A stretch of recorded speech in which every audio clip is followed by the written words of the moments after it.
moment of your pain.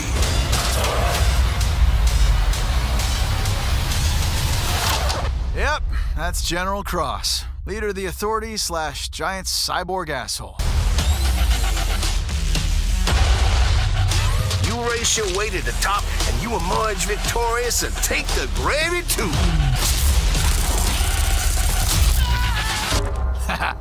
I was especially proud of that one.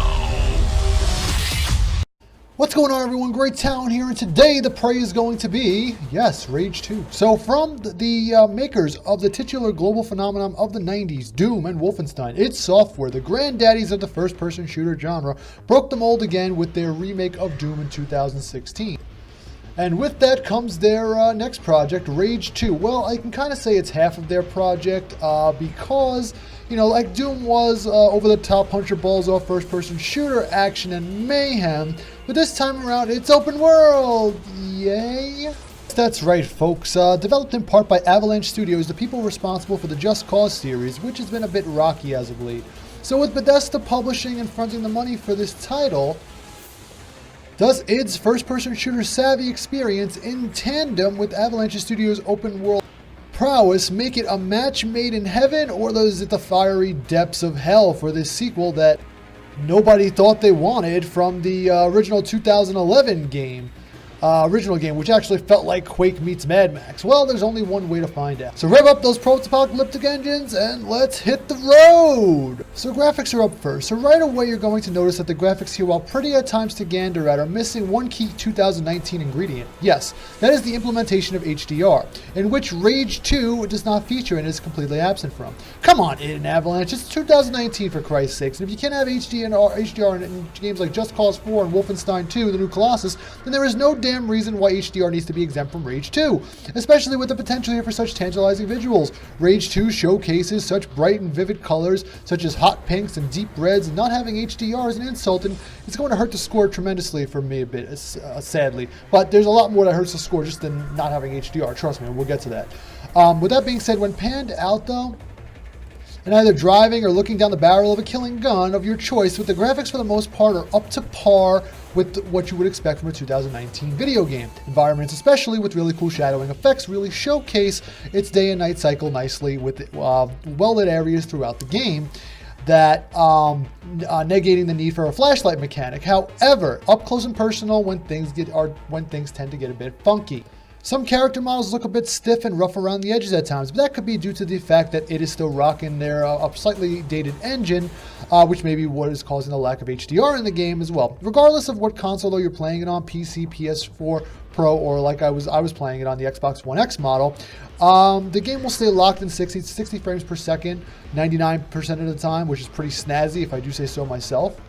There's nothing quite like the fast and fluid first-person shooter chaos to brighten even the darkest of days. Also, the resolution, unfortunately, is capped at 1080p max resolution for any platform, although on PC you can try editing and modding the settings to upscale them to 4K. However, I'm unsure how that would look, as the game was designed to run optimally here at 1080p, which is an odd choice considering as we're in 2019 and you would think you would want to just spray everything with 4K goodies and sprinkles. Okay, so this is about the gameplay and control now. So as previously mentioned, Rage 2 is a first-person shooter game and loosely based sequel to the 2011 Rage game, made solely by id Software back in 2011. So you will spend the majority of time here utilizing various weapons to take down your enemies in the most goriest ways humanly and inhumanly possible. I'm going to talk about what I enjoyed here first and where Rage 2 excels and lies, and it's in its shooting mechanics, which is pretty much the only area it excels in. The shooting mechanics here are air freaking tight, folks, okay? And it is no surprise that the shooting here is so good, as that Doom 2016 was it feels like that, only more refined.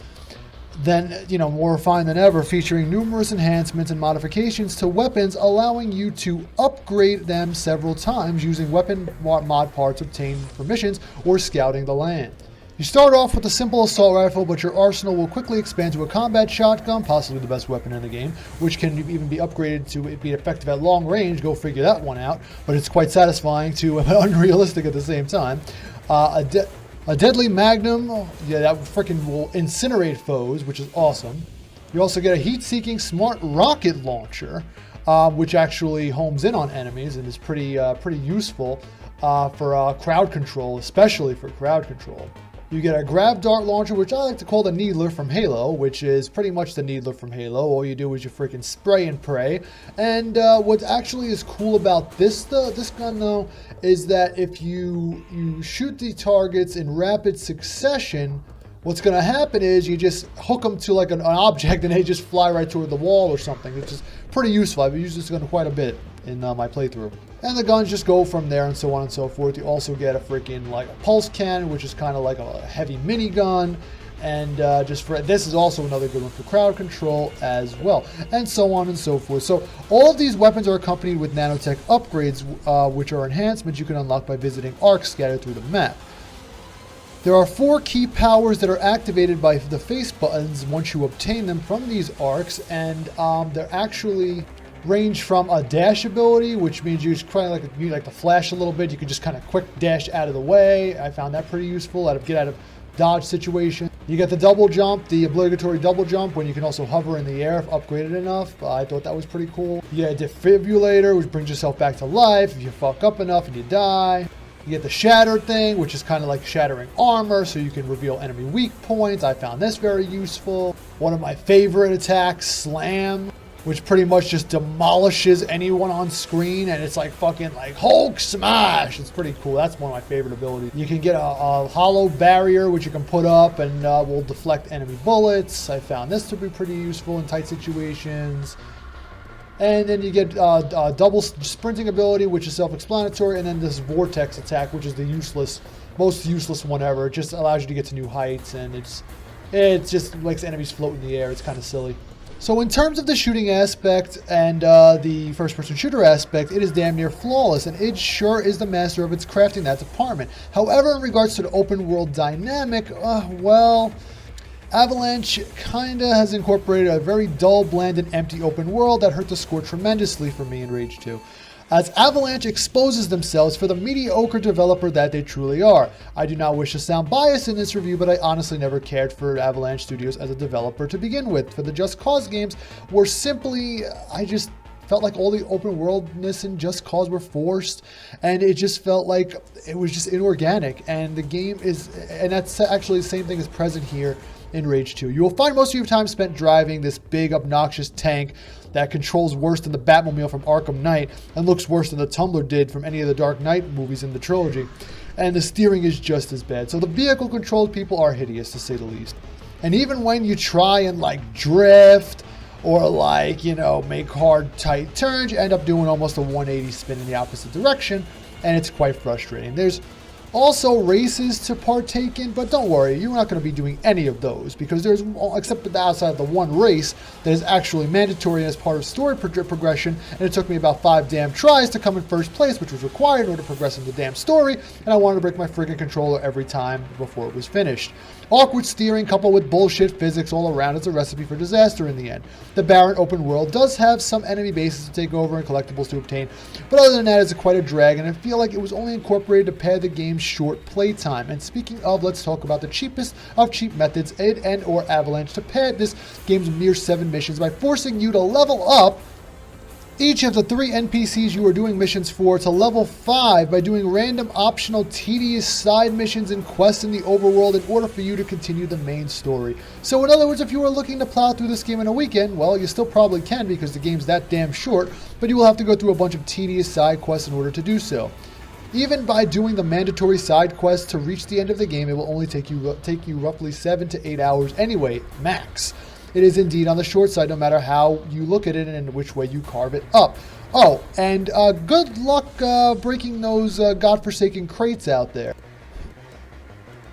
if you are trying to frickin' melee them. Whoever was in charge of quality assurance sucks a bag of fucking dicks because 99% of the crates in this game, which are meant to hold ammo and upgrade materials, do not break upon hitting them with the melee attack, or so you are either crouched or running into them several times like a madman. It's 2019, people. Let's make sure crate shattering is on the top of the checklist next time in quality assurance. Nobody should have to dick around with the crate for 10 minutes trying to open it while you're getting shot at and got other better shit to do. A bit about the story, narrative, and campaign. So the story tries to be so funny at times, but honestly it's not, and it often comes off as quite rude and obnoxious and irritating. It is also the most generic of story arcs ever. And while I appreciate, now don't get me wrong, while I appreciate a protagonist that speaks most of the time, this dude or lady, whichever gender you choose, you can choose to play as a male or female, should have freaking stayed silent throughout the course of this game, because their one-liners and the voice in general just makes me want to castrate them, as you heard in the trailer. He sounds all cocky and arrogant. Makes me want to fucking put a foot through his freaking eyeball and skull, and castrate him with a freaking wooden cooking spoon. The plot is also written by a 5-year-old, to be quite honest. A big bad general, half mutant, half human. He's like freaking half cyborg, half general, half mutant, I don't know, half human, whatever the fuck he is. But he declares war on the rest of humanity, kills your foster mom, aunt, or whoever the fuck she is. And you go on a quest for revenge. Ooh, that's brilliant. That's genius. Wish I would have thought of it.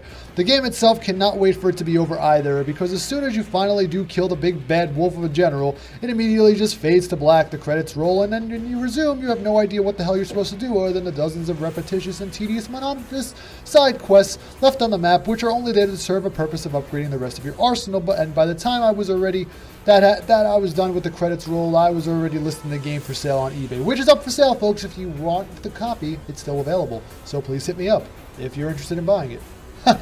I'm killing two birds with one stone here. I'm actually doing a review, and I'm selling my soul and this shitty game.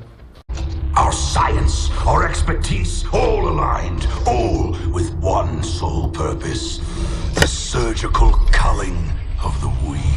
Man reborn! We tear down the defenses. We take their compound. Fuck's sake! I was conscious! Yeah, you were. But your shiny new armor needed a jolt. There are many arcs still out there. Find them. Each arc contains valuable resources that will help your fight against the Authority. Don't waste it all in the first act! Glitching performance!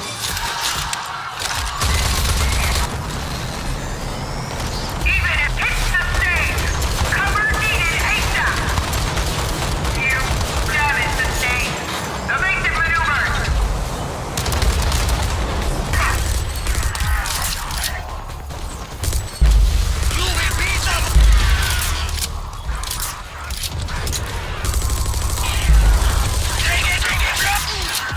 So yeah, the sound, music, and voice here. The sound effects here, I cannot deny, are pretty good overall. Mutilations, chaos, and mayhem sounding weapons that sound as appropriate as they do when they are used to butcher and eviscerate your foes are most welcome.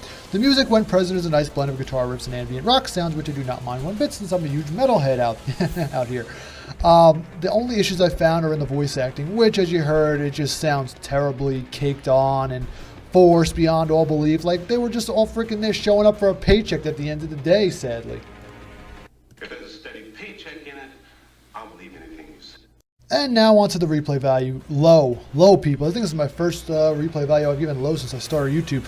If you want my truthful advice, like someone recently gave me, shout out to ScottyDGaming. Check out his channel. He is awesome at reviews and gameplay. You should definitely check him out. He's a really awesome dude. So, surprise shout out, ScottyDGaming. Anyway, he gave me a good advice to just drive around unlocking all the arcs like a fiend, so you can have them all the goodies and all the weapons and enhanced abilities at your disposal right at the start of the game. Then truck through the story from there as fast as humanly possible, and then sell this clusterfuck immediately before it hits the bargain bin price of $20 out there. There is really nothing is noteworthy to go back on and do after you beat the game anyway, so unless you like the shitty controls of the those vehicles out there, or the tedious side missions to max out your weapons and gear, but it's just not worth it to me to do that when the game could have been so much more evenly paced and focused than what we got, which is just like literally, like I just said, it's a freaking smorgasbord clusterfuck, and not in a good way. It's not in a good way at all. It's just they're trying to throw open world at you, they're trying to throw a first-person shooter at you, they're trying to throw everything at you. No, it should have been either or. It should have been a first-person shooter, or it should have been an open world game. But no, they wanted it to be a combination of both, and it just does not work in this aspect when you have such a blatantly boring and dull world out there. It should have just been this, just shooting the shit out of monsters. It should have been more narrow. It should have been a controlled open world, not a massive open world where you can drive for hours on end and get lost with nothing to do. It was just, sorry, it just really irks me. finally, my overall score, and is it worth your time? I love you, id Software, and this is in no way, shape, or form your fault, and not what I'm about to say is not directed at you. But this score of 6.5 out of 10 is solely for Avalanche Studios' ineptitude through and through. They have exposed themselves as being mediocre developers at best, and their mundane aptitude shines through lovely in Rage 2. The fast-paced first-person shooter action exhilaration is constantly halted by monotony and tediousness all around, from fetch quest to clearing bases to breaking, or should I say trying to break those friggin' crates for obtained parts. That just goes to show you that not all games in this day and age need to be open world sandbox titles. Yes, it doesn't need to be that way. And you would have to have thought that they would have learned that from the perfectly crafted Doom 2016 reboot, but nope, they surely did not. When will we learn, folks? They saw an opportunity and had to add and pad to the game with layers upon layers of boredom to mask the short and abrupt campaign, which is really no more inspiring than a glorified tech demo at the end of the day, which truly saddens me to say this, seeing as though I have such respect and admiration for id Software. So, with that being said, I'm going to stop here. This is my review of Rage 2. I honestly wanted to love this game. I really and truly did. But unfortunately, at the end of the day, it's a shell of what I thought it was going to be. It was fun for like a weekend, so my advice to you is go out there and redbox this for a weekend, hit and quit it, and that's it. So, like I said, folks, that's my review. If you like it, give it a thumbs up. Why not subscribe? We want a lot more like this, and a lot more trailer reactions and news updates and so on and so forth. Like I said, you guys have a great day, night, evening, and life, and I will catch you on the next one. Thanks for stopping by.